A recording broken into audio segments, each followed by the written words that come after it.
Praise the lord. ખ્રિસ્તમાં લભાઈ બહેનો, દિવ્ય દયા અને દિવ્ય સંદેશમાં તમારું સ્વાગત છે. જાન્યુઆરી 7મી તારીખ આ સંદેશ સાંભળનાર તમારા સૌ માટે અને તમારા પરિવારજનો વિશે પ્રાર્થના કરું છું. તમારા બાઇબલ લઈ લો, પ્રભુના વચન સાંભળીએ. માર્કનો ગ્રંથ 6ઠો અધ્યાય 45થી 52મી કલમ સુધી. એ પછી વિના વિલંબે ઈસુએ પોતાના શિષ્યોને હોડીમાં બેસાડીને પોતાની આગળ સામે પાર બેથસેદા મોકલી દીધા.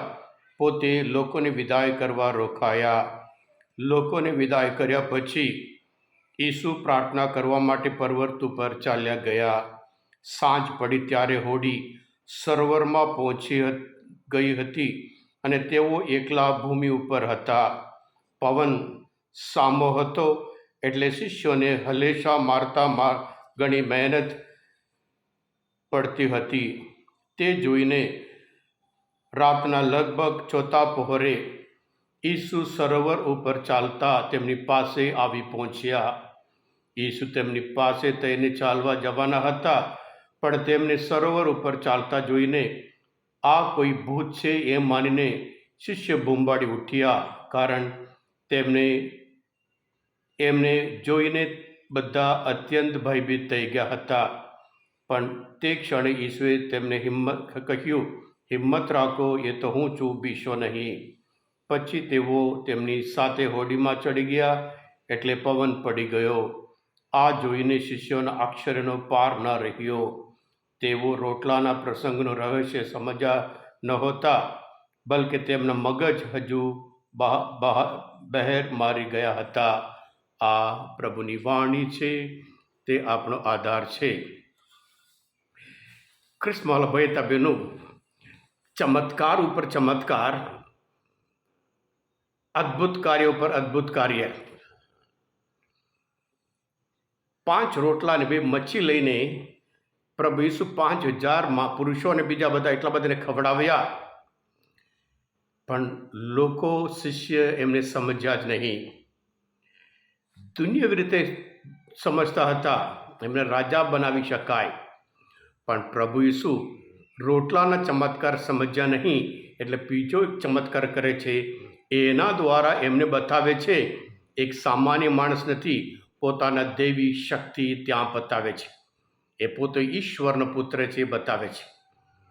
કદાચ એ એમની સાથે આવી શક્યા હોત, પણ પાણી ઉપર આવીને ચાલીને બતાવે છે પોતે એ ઈશ્વરના પુત્ર છે એમ કરીને પોતાનું શક્તિ પ્રગટ કરે છે.